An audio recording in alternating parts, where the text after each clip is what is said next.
ए बाबू, रउआ लोग हमरे स्क्रीनिया पे पोस्टर देख रहल बानी। ई हखिन भोजपुरी के शेरनी कहे जाने वाली अक्षरा सिंह जी।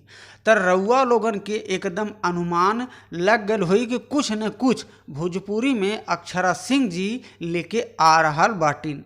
त बाबू हो, 2025 में पहला बार इतिहास रचे के खातिर आ रहल बाटिन भोजपुरी के शेरनी अक्षरा सिंह जी। तो रउआ लोगन के हम बता दी कि भोजपुरी के जवन शेरनी बाटिन अक्षरा सिंह, एकरा का बाबू एगो फिल्म आवे वाला बा और वही फिल्मिया के जानकारी आपके हई गरीब छोट भाई देवे के खातिर आ गइल बा।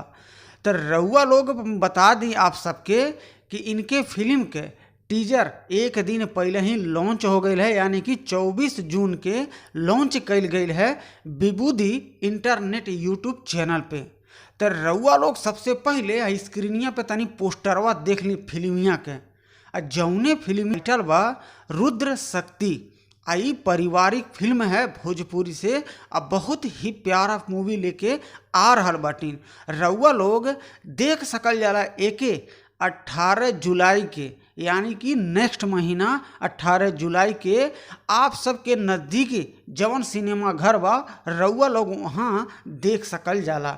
और हो सके कि यूट्यूब चैनल के माध्यम से विभूति इंटरनेट यूट्यूब चैनल पे फिल्मिया के लॉन्च भी कल जाई।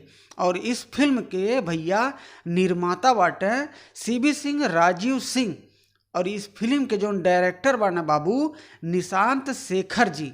तो रउआ लोग हमेशा बनल रही और अपने ही गरीब छोट भाई के हमेशा सपोर्ट करी जा। कहें से आप सबके खातिर हम हमेशा कोशिश करीला कि नया नया गाना, नया नया फिल्म और नया नया अपडेट आप सबके जल्द से जल्द पहुंचा